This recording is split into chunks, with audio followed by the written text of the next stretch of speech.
Hello, and welcome to another Marengo Mike's Corner. The recent No Kings protests that plague the country widely represent people who simply can't accept being out of power, and a president voted in by an overwhelming majority.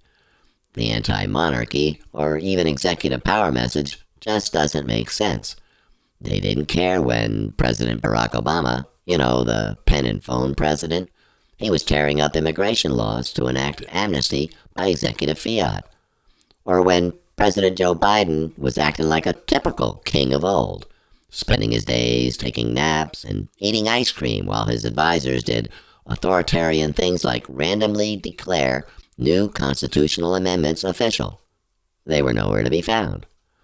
When Vice President Kamala Harris was simply made the Democratic presidential nominee without any primary or decision by voters, it seemed more like a coronation than democracy. Again, we didn't see a No Kings protest then.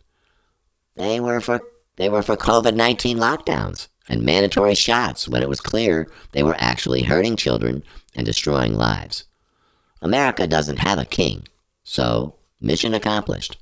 It also doesn't need to be controlled by unaccountable deep state bureaucrats who think they have a right to rule and not the American people. And that will do it for another Marengo Mike's Corner. Bye-bye for now.